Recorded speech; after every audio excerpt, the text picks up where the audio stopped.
Hello, KCIW listeners, and welcome to Curry Café. I'm Rick McNamer, producer and volunteer. Every Sunday, your host of Curry Café, Ray Gary, puts together a panel of guests to discuss topics of interest in our community. You listeners can also participate via our text line at 541-661-4098. Again, that's 541-661-4098. Now here's Ray to tell us about today's show. Yeah, hi. Thank you, Rick. And today we have a kind of a special show. We only have one guest, but she's extremely knowledgeable and will fill in for several people. Before we get started, I'd like to welcome everybody again to the Twilight Zone that we are apparently living in right now, if you watch the news at all. But anyway, enough of that. Maybe we'll get back to that later. Pamela, maybe you could introduce yourself, tell us a little about yourself, and tell us what you're going to talk about. Okay, thank you, Ray. My name is Pamela Thorsch. I've been a resident of Brookings for the last 4.5 years. I came from San Diego and thought I was going to retire, but found that I needed to continue to work because my Social Security is not enough. So I'm a notary, loan signing agent here in town, and have enjoyed living here for the last few years.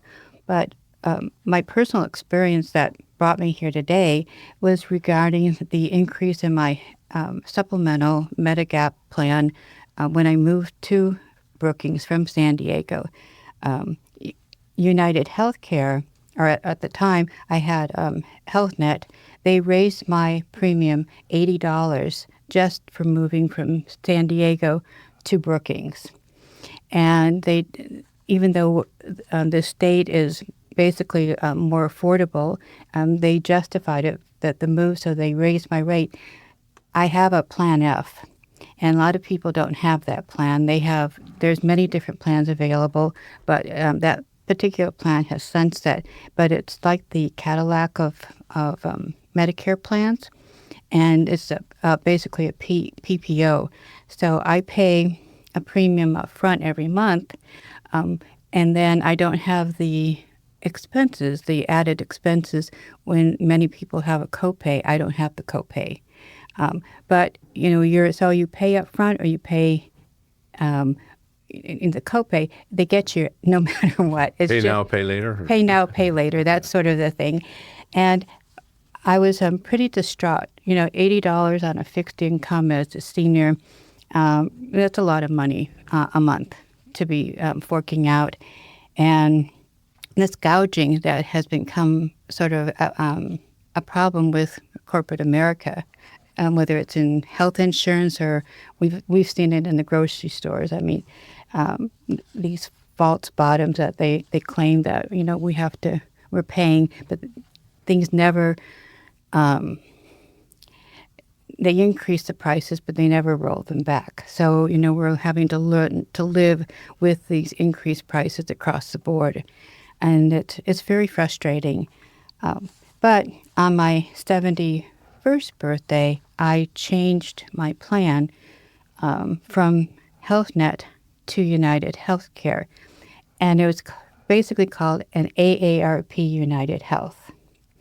Well, that's another big issue. So everybody in the health industry knows United Health Care as AARP plan. And AARP, as you know, is supposedly this organization that is looking out for us, our seniors. There's a membership program. We're out there trusting them to be the legislative voice in Congress, looking out for the seniors. But in fact, what I found in this whole process is that AARP mainly just sells their branding. It's a marketing ploy. They sell their name to United Healthcare, to Foremost Insurance, to other companies to use their name. They have no ownership. They have no oversight. They have nothing. They rake in about $1 billion a year for the use of their name. And that is a real problem.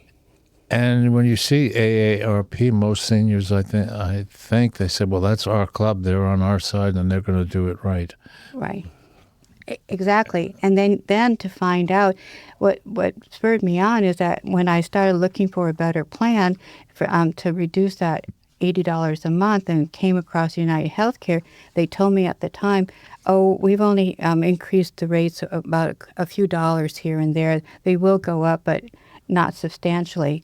And within 2 months of being with United Healthcare, I got a letter saying that they're going to increase my monthly rate to $40 more.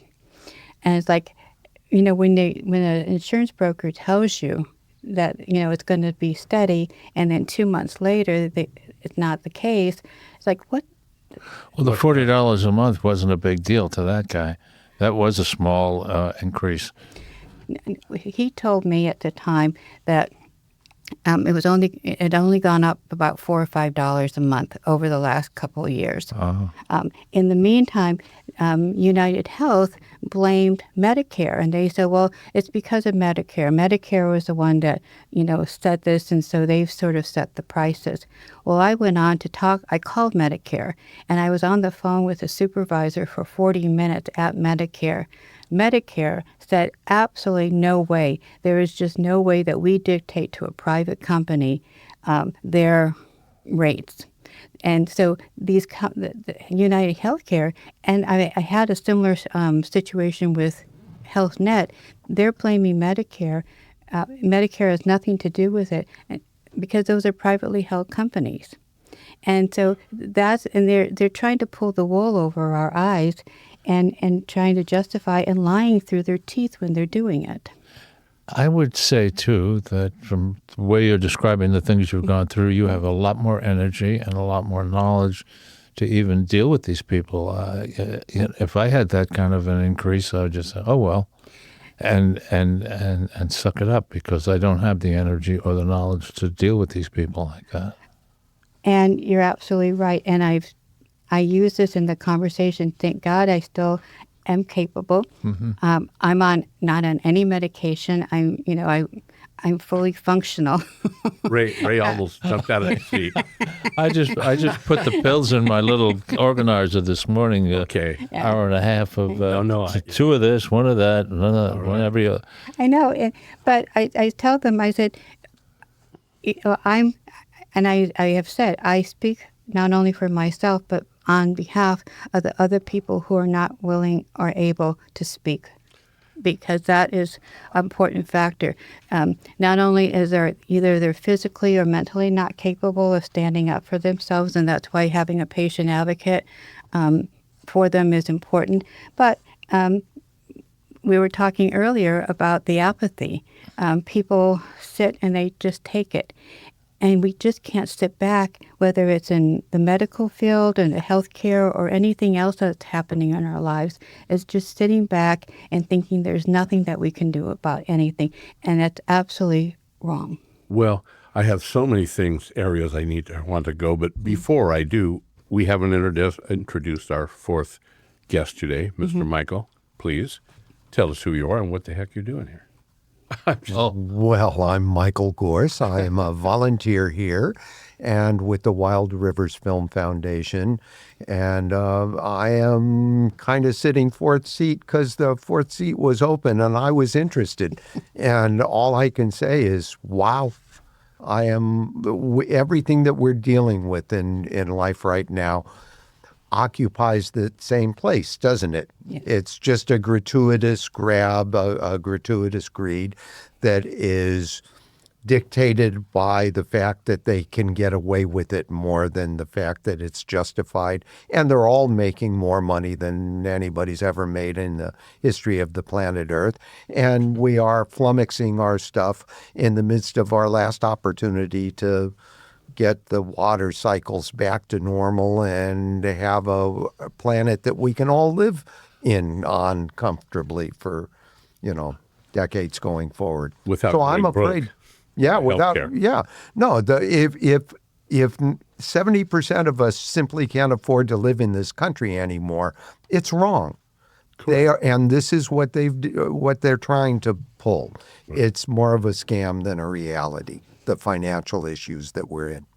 And of course, again, we so much appreciate that Pamela's here today because all of us are dealing with issues in that field. And I'm being flashed. We do have a text line to remind you again that it's 541-661-4098. So questions, comments, please give us a text. You know, Pamela, I do have United Healthcare /AARP. I've had it for a long time. Right now, and I'm 72, and right now, and I get updates all the time. I think they raise mine. And I have Plan F also. Mine gets raised every 6 to 7 months, I think. Right now, my supplement is $300. So, and of course, I also get I'm railroad retirement, a little different than Social Security, but they take out for the Medicare there also. And I was going to get the numbers, I don't. But anyway, yeah, is it, what do they call that? Usury when they overcharge people what really should be charged. And then there's also the drug supplement that I have. Well, anyway, that kind of stuff, it's hurting everybody to pay those prices, but we have to have that to, visit our docs, God forbid we have to have other surgeries, which I've had minor ones. And the fact that you don't need medications, hallelujah, boy, I wish I was there because I'm on multiple medications. Well, that's part of the problem is that the more you use, from my understanding, what I was told, the more you use your health insurance, they put you into a different category. And so they actually increase your rates because of the use that you have comparatively to people who don't use it quite as much. After doing a number of research, I reached out to AARP to talk to them, and they went to justify themselves, of course. Of course, yeah. And I finally ended up, and I'm coming back to your what you just said, a gal named Tricia Goldsmith, and there is a part of the department. Reached out to the Department of Insurance for the state of Oregon, and they directed me to this Tricia Goldsmith, and it's a division of financial regulation. And out of that office at the state level, which they have in all the states, it's the same thing. These private healthcare companies have to present on an annual basis a projection, sort of showing, basically making the case why they want to raise the rates. And they do this breakdown and give it to the state, and then the state signs off on it. So the state approves all these increases.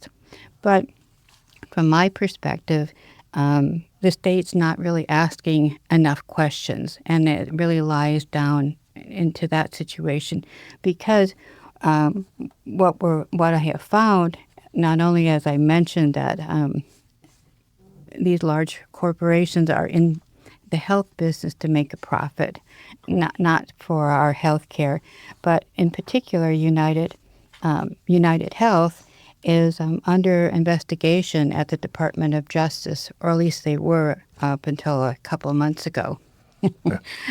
One for trying to create a monopoly with in-home care, but also the way they bill. And there's evidence that United Healthcare particularly goes to doctors, and they dictate to the doctors of what kind of procedures they should be approving. And so people are getting procedures that might not necessarily actually be the right procedures for their particular illness, but United Healthcare finds that there's more money, and then they bill Medicare based on those procedures. And if I can find it here, the Medicare paid out, I don't know how many billions of dollars that to United Healthcare because they overbilled them. Wow. Now, that's a real racket, isn't it? Well, it is. Then there's the other thing that if you go have a procedure or go to the doctor or whatever, and the doctor's office will bill you for $3,000, and Medicare says, well, we're only going to pay $1,500 or $1,200 or something. And what's that all about? It seems to me like if I had a pacemaker installed, there should be like a flat rate for what a pacemaker costs, and not have to be negotiating with the people who pay for it.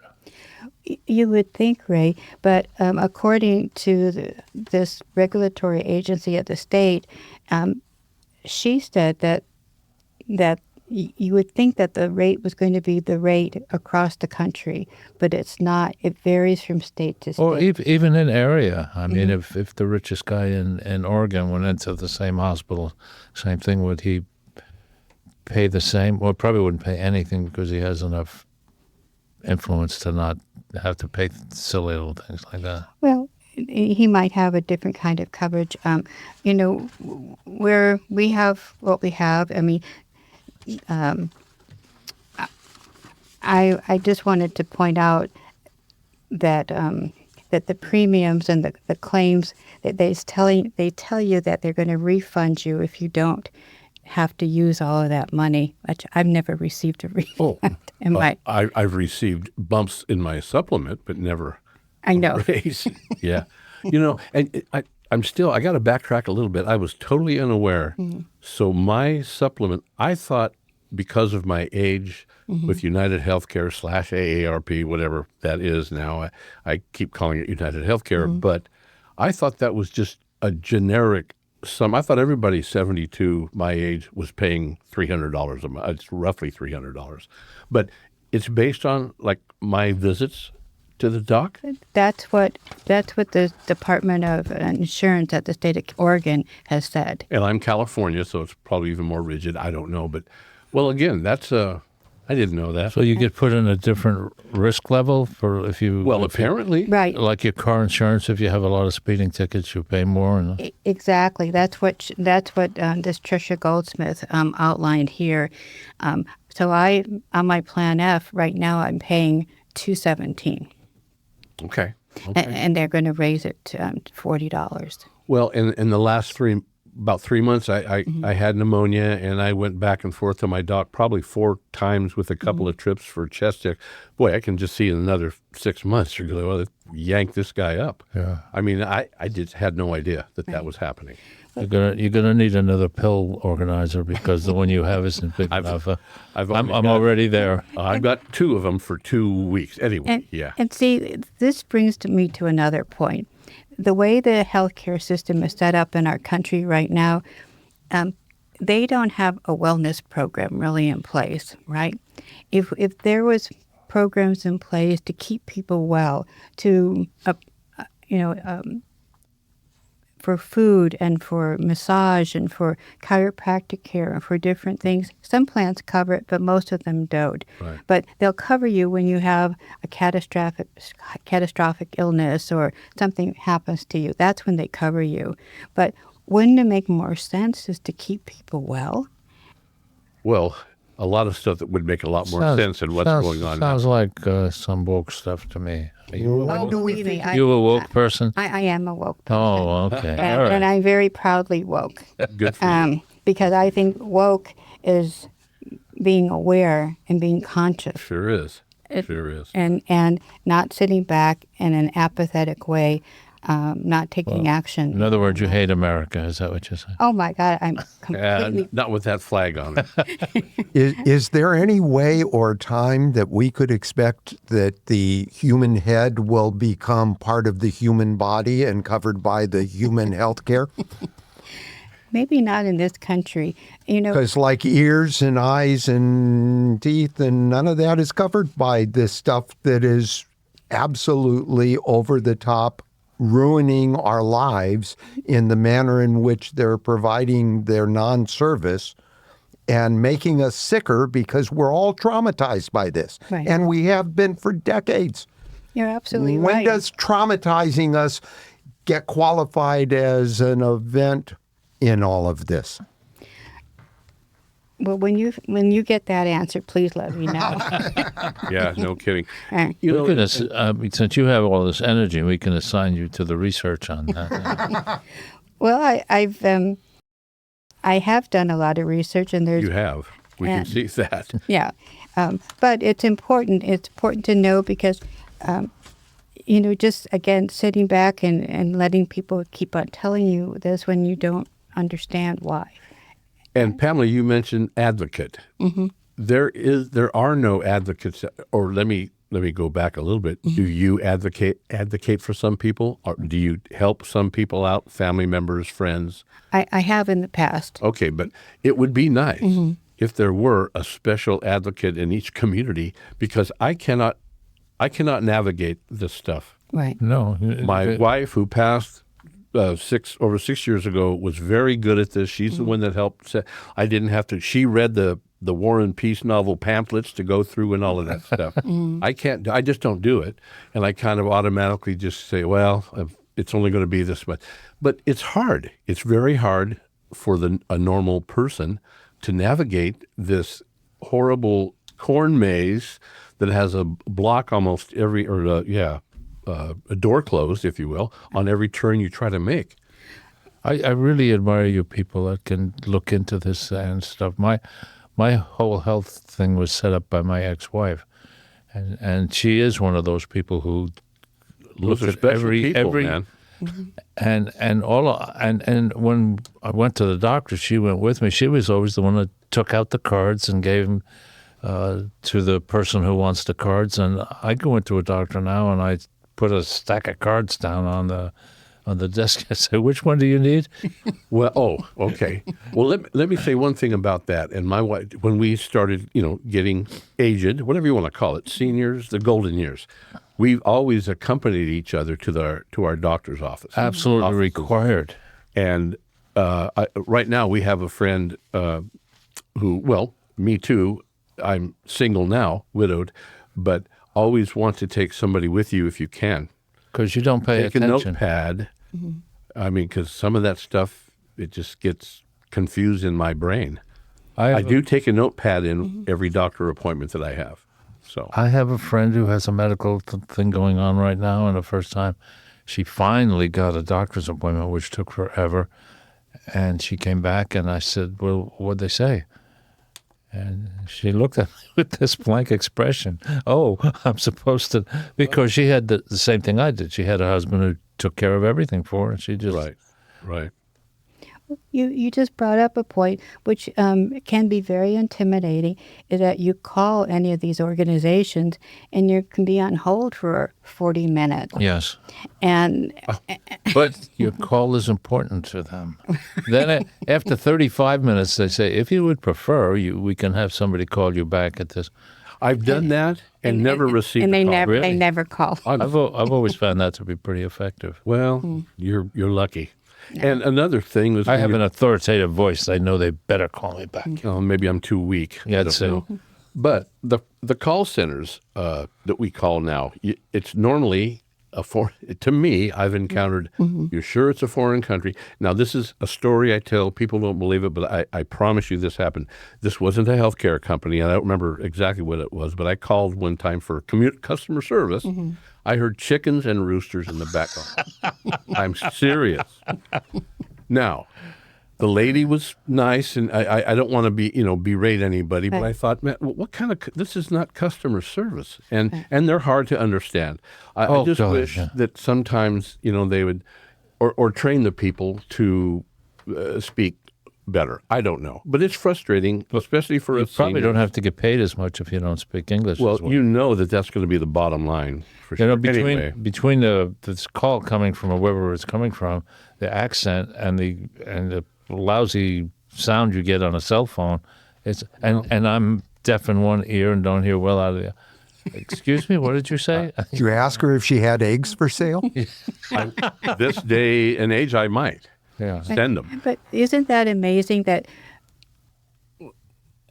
when we're in the United States and we are talking to somebody in Malaysia or Pick a country, right? right, Philippines. right, and they're telling you about your health plan or your whatever issue you're dealing with, and it's like, well, you're not in this country. Do you really understand what we're up against here? But they have their little script, cheat sheet, yeah. right, and then dictate to us what we can or cannot do. And when I asked to speak to a customer service representative in the United States, 9 times out of 10 they tell me, "Oh, nobody's available now." God, it's funny. I never even thought of asking that, and that's the answer you get. Yeah, we don't have any. Right, but why are we outsourcing to all these countries? Why do we have to? Why are we doing that? Bottom line, dollar money savings, I guess. There you go. See, this whole thing is all about money. And I just want to, I mean, it's staggering, because I want to go back to this. I really want to make a point that HealthNet is owned by a corporation who's owned by, it's called Sistine, and they are owned by 4 or 5 investment firms. As I mentioned, United Healthcare is owned by Vanguard. And Friday's stock was $516.85 a share. Apple on Friday was $218.27 a share. And Amazon was $196.21 a share. So comparatively, when you look at these 3 big corporations, United Healthcare, it has a larger stock value than these other companies that we're dealing with. Now, that's pretty phenomenal. Yes, don't you think? It is. And also, before I continue, just want to throw out our text line again, 541-661-4098. Questions, comments, please text in. A few months ago, we had this, years ago, I guess now, we had this big scandal with, was it the Sadler family that was producing some kind of a painkiller that they knew was... Oxycodone. Oh, is that what it was? Is that the one you're talking about? Yes. Yeah. Mm-hmm. And they got sued for all kinds of everything, and it barely hurt any of them. They're all still very rich and still living off their other drugs. They just settled that a couple weeks ago, but I'm sure they're still very rich. I think that's a given. And Pamela, with... Like, again, we talked, or I have you at United Healthcare, but there's others out there. Are they really any different or better? The ones I just quickly wrote or thought of were there's Mutual of Omaha, Aetna, Humana, Cigna, and there are a lot more. But it's probably not even worth trying to change. Are the prices going to be that different in different companies? Probably not. That I can't answer that. I don't know, because I haven't done any investigation myself personally on those. Okay. I was just told, actually, a friend of mine used to work for AARP, and she was a regional director. And when I was fed up with HealthNet, she had told me that when she went on to her Medigap plan, she went with United Health, and that's the one she was with. And some of these aren't quite rated as high as the others, because United Health is the largest one, pretty much the largest one. But you also brought up another situation with the Plan D. The prescription plan? Prescription drug plan. I find that most of them they have what they call a formulary, and those formularies limit the kinds of drugs that are available to you. And that's why you can't get everything, all the drugs that you need through that plan. I think I only used that plan once this last year. $45 was billed to them.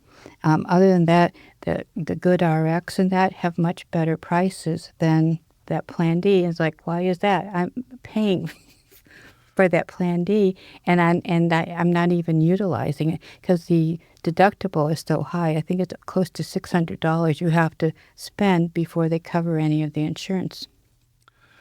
Well, and I have a little disclaimer for me personally, and I thank my lucky stars I was able to qualify for tribal health in California. So, and I still have these supplements. Now, as far as prescription drugs, I'm on a lot, and I don't pay a dime. A dime, really? I You don't even pay- have a copay? No. It has to do, believe me, you have to meet certain requirements, and I did. And I thank my lucky stars. I'll say it all the time. So I'm unique, maybe, but I feel all of my other family and friends. There's horror stories about them going in to get a prescription. The doctor says, well, you need this right now, and then one particular friend I'm thinking of, he went in to get it, and it was $600 and some for a 30-day supply. Long story short, because it was kind of confusing, but he tried to navigate other ways, and it took him a long time. It took him a lot of phone calls. It took him a lot of waiting time to find another plan that he got that same drug, a 90-day supply at another. Oh, he went to Walgreens. That was expensive. And then he went to CVC on another plan. Then it was $60 for this a 90-day supply. My point is Where's doesn't make sense, right? It just doesn't make sense, and it's hard for seniors, like it's hard for anybody, to try to navigate those roads to see where the best price you can get. I was put on I think it's a blood thinner. Well, I'm on one of those. A year or so ago, and the doctor said, well, there's 3 drugs we can give you, and the Cadillac, the best one, if you can afford it, that's what. And then it goes down from there.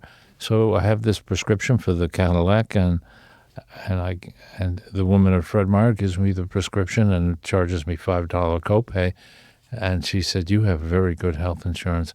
The cost of that drug was $500 a month. So why is it so expensive is the question. Well, quite a few years ago, my brother's wife got brain cancer, and they were doing everything. My brother is fairly well off, so he was able to do everything that was needed to be done. And they came up with an experimental drug that she could take, and the doctor said she had a 2% chance with this drug, maybe, because it's experimental. I said, well, she's got a 0 chance right now, so let's try it. And the doctor saying, but it's very, very expensive. And my brother said, well, how expensive could it be? It's just a drug, And it was something like, it was several $1,000s a month. And my brother says, well, wait a minute, what's in that little jar, that costs that much? And he was in the business world, so I'm surprised he doesn't know about research expenses and things like that. But fortunately, his insurance company covered it, even though it was an experimental drug. So isn't it the idea is that when things are mass-produced, that the rates go down because, they have this mass production. It's not an individual thing. But once the R&D is paid for, right, it should be able to go down. But that's the case. It doesn't go down. Yeah. And here's another thing, too. They're taking all these drugs and they are generic. And your system, your body is special to you. And comparatively to Rick, completely different, 2 different body types, 2 different, DNA structure and everything. Why should you be taking the same drug? Because it's not going to have this. It's going to have a different effect on you than it's going to have on you. Having medicines that are specific to your individual DNA or to you, it makes much more sense than having this generic medication that may or may not work in your particular case. Right. But I really want to know why countries like France and Canada and even we consider third world countries are giving health care to their citizens. And here in this country, we don't have that. No, I've always been for what do they call it? Social. It's a socialized medicine. Thank you. Socialized. I mean, that should be a privilege, in my opinion, and probably most people's here, but it certainly is not, and it's going to be quite a while if that really ever does happen. But our politicians talk about how much greater we are. Now, you don't want to live like people in Europe live, do you? Yeah. Yeah. Yeah. Yeah. Happiest people on earth. Yeah. Northern Europe, Yeah, I mean, what Norway? Finland just got Norway. They just got rated the happiest place on earth. And they had their tax, an incredible amount of tax, but that tax covers an awful lot of stuff. it actually covers the costs that we are all complaining about right now. And the rest of the world gets the benefit of the lower costs because we're paying so exorbitantly here, in part. I read a thing the other day that I don't quite understand, and this guy was head of Social Security or a mucky-muck with Social Security, and he says the way we get the fraud out of Social Security is cut everybody off, and the people who are the thieves will squeal right away, and the others won't say anything. Well, this is a multi-billionaire. And excuse me. That's Howard Lutwick, who's now the interim at Social Security, a billionaire, and that's, that. He knows all about living on Right. Right. $1,200 a month or whatever. But something, because I came from the nonprofit world and worked it for many years, but not into healthcare. But healthcare has become such a big business in this country. You have all these nonprofits raising money for American Cancer Society or the MS Society and this society and that. You have all the drug companies. You have the lobbyists. I mean, there's so many people vested in being ill that nobody really wants you to get well, because if you got well and they were able to actually find a cure for any of those diseases, that whole industry would dry up, and their money would dry up, and that's what it's all about. It's money. The drug companies want to develop drugs that you have to stay on forever, pain, things like that. That's a ticket or whatever. We have health control and gun care. Yes, we do. And we were talking about the total body health. Again, lucky I get dental coverage. But dental coverage isn't covered under any of the Medicare, Right. I don't believe. Okay, Michael is right. Eyes, but the dental is a pretty important part of total body health. Good grief, yes. Right. And if you don't have the money, you just forget it. And, What's it, $200 or something to have your teeth cleaned? It's a lot of money, I know. Yeah, so what's somebody going to neglect? Somebody on a fixed income, like everybody. They're going to, they're just not going to go. Dental, vision, and hearing are not covered by most plans. Vision and hearing, And, right. and if you're paycheck to paycheck, you're not going to go get that. And what happens to every year? seniors? Eye examination. Right. So here we are at, you want to call it the golden years. I don't know if it's really golden. Some parts are, some parts Yeah, aren't. but so we're not in a income producing part of our lives per se. No. And yet they keep on raising the costs on us. And so where do they think it's all going to come from? Especially somebody like myself, I have my Social Security and I have my little nest egg, but that's basically what I live right bet. now is my Social Security, and bet. I supplement it, working part-time. But, when you're 71, 75 years old, and I know a lot of people that have had to go back to work not to afford any luxuries, just the base. Just to live. That's horrific to me. And I'm not there yet. I hope I don't, because I love the non-working life. I worked my whole life. A lot of us, we did, but Yeah, I worked since I was 15. Yeah. But as a woman, I never made a lot of money. I mean, I always got paid. you were up against it there, weren't Right. you? That's for sure. That's for sure. Yeah. Well, go. Oh, I'm sorry, Mike. Go ahead. Being a female is a pre-existing condition, young lady. I'm sorry about that. It's just a fact. And it's used against you. It has been. Yes, Yeah. certainly has. Yeah, my wife went through the working world and boy, oh boy, stories, man. Whole different deal. When I was getting ready to retire, people would come in. Well, what are you going to do now? What do you mean? What am I going to do now? What you know? It's going to work. What are you? I'm going to say I'm going to do everything I did when I wasn't going to work, but more of that and no going to work. Well, right. Again, I feel lucky that I don't have to. Right after I did retire from the railroad, because you're working all your whole life, and it's kind of like you get in the mood. Well, I did the same thing, the reverse basically. I thought, well, I got to go out and make a part-time living. I drove truck for the railroad, so 2 weeks after I retired, I was hired on a company, the part-time driver, and even my wife was like, "Why do you want to do that?" Well, I kind of think I need a job like a guy's supposed to have. I felt exactly the same way. I made it one day because that truck driving job was not like the railroad truck driving job. And after that, I was done. I figured, okay, I like being on my own and walking the dogs and reading. Yeah. I mean, and I can do that. And I feel very lucky that I can. We started a little business because we felt like we have to be doing something. I have to, I've been working since I'm 13 years old, so Right. I have to be doing something to be making money. But, Yep. And it worked out well. But Well, that's good. because when I didn't feel like doing that anymore, I used to make jewelry boxes and wooden boxes, and my shop was, I don't know, 100 yards from the house. And one day I went out there and I just didn't feel like doing it anymore. And I didn't think I was going to recover.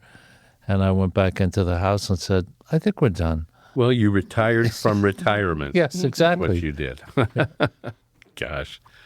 I would like to go back again to the advocate, though. Two things. I wish that there were some young people, and maybe there are, that would have little advocate or businesses where old people could go in and get schooled on computers and iPhones and all of that stuff because they know what they're talking about. I have trouble with that. But the big one is healthcare. Bring that big pamphlet into somebody and say, can you help me out? And because I just can't go through that thing. And I don't understand. I've tried to go through it, and it's confusing to me. It is confusing, and they are. Those industries can be very intimidating. They posture, and so they go out after you, and only to make you want to shy away. But I think I mentioned I was a health advocate for a friend of mine. Yes.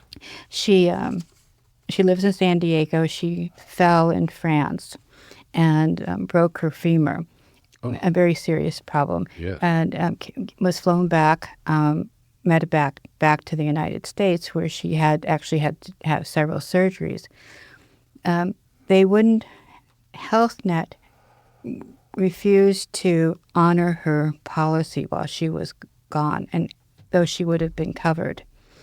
It took me 6 months, but I advocated for her on her behalf. It came to about $30,000. And after going back and forth, and they're threatening us, we didn't get an attorney, but I told them exactly, where I was going to go with this. And if they did not honor their commitment, and the bottom line is they reimbursed her the $30,000. Boy, that's pretty unusual to hear. It is, but I fought like hell for her. Good because, for you. She had to pay it up front, but she got reimbursed. But it was pure tenacity. I was completely wiped out at the end of that because they were so mean and so, again, the word is intimidating. They did not want to see clearly until they finally did. Well, that's a good story, but again, you said wiped out.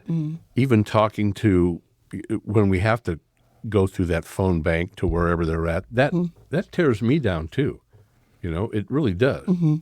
Did she consider staying in France and getting all the medical over there? I think she would have but she had family here, so okay. yeah. Now, in the information they told us about you before you showed up is that you also have some knowledge about these after 55 communities and maybe the mobile home parks that are being bought up by corporations. Is that? Am I right in assuming that? I've been very active, and I live in a 55 and over community, a manufactured home park here in Brookings. It's been an interesting process. I when I came in and I saw what was happening and how corporations, both corporations here in the United States and Chinese owned corporations have come in, and they have bought up park after park. They've done it here locally, here in Brookings, on several parks.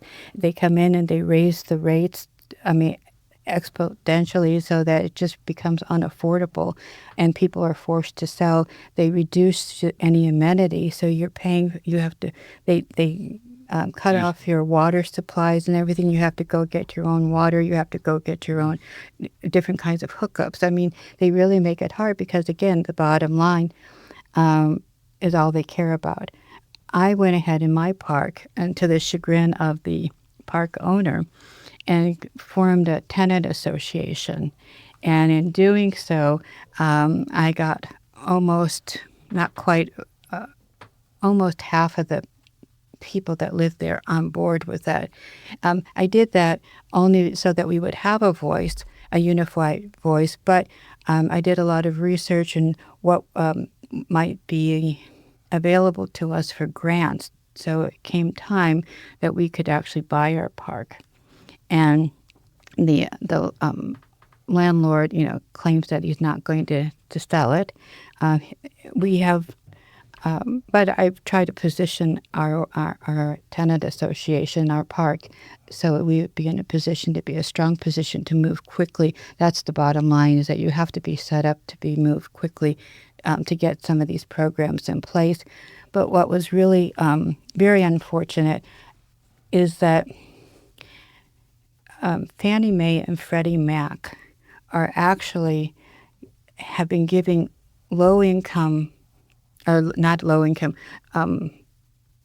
incentive rates to investors, institutional investors across this country.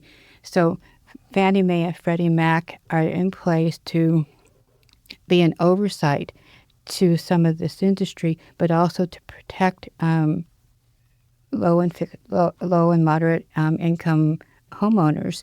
And in the meantime, they are giving loans at a low interest and tax incentives to these corporations to go in and buy up senior citizens' parks and displace people out of their homes. And to me, that's a crime.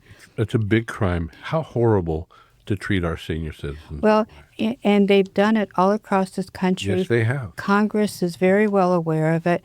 There was actually a letter that went out to Fannie and Freddie questioning the viability, signed on by 24 senators, including Senator Wyden, asking for accountability. And then they did receive one reply. It was just smoke and mirrors. And they said that they had been looking into finding some kind of ways or means to extend that to the residents of the park, but it's never since come about. In the meantime, nothing ever came out of it. After that one letter that was sent, and I can't even get Wyden's office to respond to it, is that they should have been in front of a congressional committee testifying as to their situation and explaining themselves and being exposed, but it never even went that far. Well, we could do 10 hours on that alone. I have to say, our wonderful guest, Pamela, has a prior commitment and getting close to the time, so she's going to be leaving us early. And I wanted to give you enough time to do that. Thank you. I want to leave, for anybody who's listening, two numbers. There's a man in town, Rick Ray. He's with Wild Rivers Insurance Medicare. He's up on Oak Street. He's very Yes, I have heard of him. He's very knowledgeable with the Medigap plans. Okay. And so if somebody wanted to make some inquiry, I would suggest Rick will sit down at his office and talk to you. His phone number is 541-469-8800. $7,000. Okay. And then this gal from the Division of Financial Regulations, she informed me that there's a program run by the state of Oregon, and it's called SHIBA, SHIBA. SHIBA stands for Senior Health Insurance Benefit Assistance.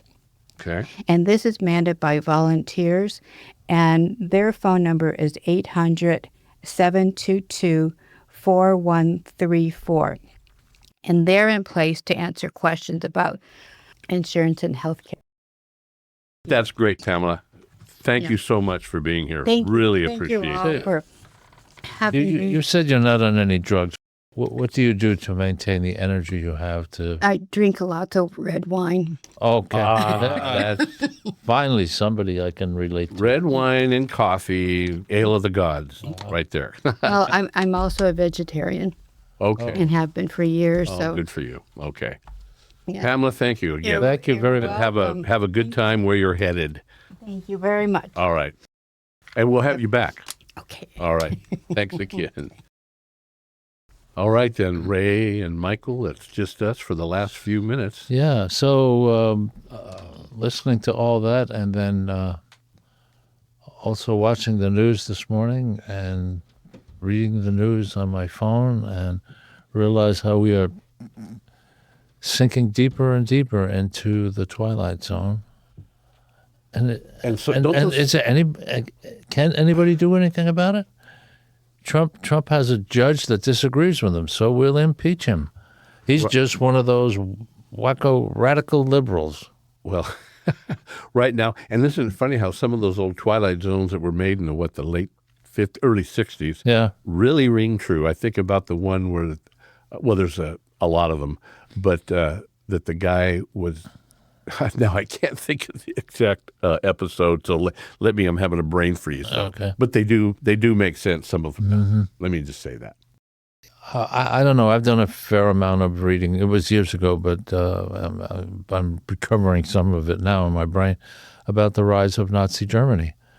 And my goodness, there is so many parallels. We even have Trump quoting Hitler, saying things like, only I can do this. And now we have Musk with his Nazi salute. And what do we need? And we have many scapegoats. We don't just have the Jews.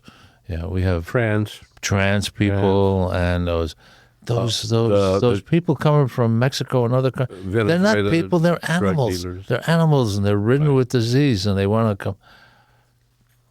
Well, come on, man. They've been able to make that work for the, I'll go there, work for the cult members right now. That's my opinion. Well, I don't know what else you could call it but a cult. Well, and it disturbs me and continues to disturb me. Now, I haven't been witness to this in a while, but the Trump trains have been blasting through Harbor and Brookings ever since Biden got elected in 2020, that they just keep going. And I went into one of those once and I handed out cards, told them who I was. You're alive to tell the story? Well, oddly enough, after a few days, I got an email from somebody who, oddly enough, gave me kudos for having the courage to go there. What were they going to beat me up or what? But anyway, he sent me an email that was just so full of nonsense and the one we read on air many. Yeah, where he talked about we are a government-sponsored radio station and all. Pretty nasty. We tried to get him to come on and actually defend some of that stuff, but he doesn't, and no others will. Well, while we do have a little bit more downtime, I wanted to alert people. Hopefully, next Sunday, we're going to be talking about emergency preparedness. Yes. And I've got Karen Dagenet. I hope I'm pronouncing that, Karen. If you're out there, text it if that's right or not. She works for Red Cross, and she's going to be here with. We'll try to get other guests, maybe even Brett Cecil. But anyway, I'm working on that. And then, let's see, 3 weeks out, we're going to have Dakota Daly, Tabitha Root, and Katrina Upton Johnson. I hope I have that right. talk about green energy. And that's That's the more of dates. that woke stuff. Well, keep going. Come on, keep man. going. Green energy. So anyway, I just Radical leftist. right. Communist joke. We have to have the oil companies continue to be the leaders. big companies that have made more money than any other business in the history of the earth. And we have to make sure we keep supplementing them too and giving them some breaks on the land. And Yeah, I know. Yeah. Well, anyway, little tidbits of the news that I've been seeing too. The Tesla craziness. I'm not a fan of the vandalizing. I don't think anybody really it's is. kind of stupid, really. Well, and but you can do something. You can see Tesla and break the windshield. That makes you feel better, Well, I think. I mean, But- I'm glad to see them But having if I trouble. own a Tesla, that doesn't mean I agree with them. Don't break my windshield. No, I please. know, and I have seen a couple of the trucks around. I've seen two around town. Yeah. I think they're god awful ugly. They look like a urinal to me. Those But- people have enough problems owning one of those damn things. They don't need us to vandalize them. Well, they're again- not a very good vehicle. And again, my point is, it bothers me that's going, and it's going on at a pretty heavy duty rate. What makes you think that the vandalization isn't from the Musk people trying to get? No, that crossed my brain, but I really don't think. It completely is, possibly. I would suggest to you. The whole thing about the Black Lives Matter protests that were so violent, where they were violent was on the edges of the protest where people would show up in dark clothes with masks on and throw Molotov cocktails into windows. And that made the entire protest violent. This was easy to set up in order to make this protest look like it's violent. And that way you can call on the Insurrection Act and deal with it. That was their plan the entire time. Somehow they were kept from calling up the insurrection plot. So, but this is their active plan, is to do the damage and then blame it on somebody else, just like the healthcare companies do. Healthcare companies, they're not healthcare, they're insurance companies do, in order to separate you from healthcare, and then blame AARP or Social Security or whoever. It's a game. And the asymmetrical game is what is always ahead of us. That's a plot. It's a function of the plot. And every time we buy into it enough to say, well, this part of what they're saying is accurate, we have lost the narrative at that point. And that's where we're at until we get the narrative back. And the only way we get it back is by telling our own stories. And I'm just curious, so Michael, so you do believe that most of the vandalism is done by the Musk people? I think it started late, and they started screaming about it immediately and demanded that there be a proper government reaction to this And we thing. did send them to the prisons in Venezuela for 20 years. Well, they Which catch is- them. Yeah. It's actually vandalism, but they're calling it domestic terrorism. Terrorism, yeah. That was one of the Marjorie Taylor Greene weirdos, but I think. Well, okay. Well, that Trump was is- just my little Trump is opinion. saying, oddly enough, he's saying, we didn't. He's talking about the dealerships on fire. And he says, we didn't have any of that kind of violence on January 6th. Oh, well, that's a whole other chapter. We've got you beat now. Huh? Well, we are winding down to about a minute ago. So I want to, Pamela was wonderful. We'll have her back. That was a lot of good information for everybody. And let's see, and I already said what might be coming up. And I want to thank everybody. I want to thank our Tom in the engineering booth for making this all happen too. And that's about all I have for ending words. Anybody else? My ending words are, start paying attention. Don't just watch Fox News. Don't just watch the 6 o'clock news where they report something and then don't really talk about it. But there's a lot going out there. It's very, very scary. There is. So thanks, everybody, for listening. And you're listening to KCIW LP 100.7, beautiful Brookings, Oregon.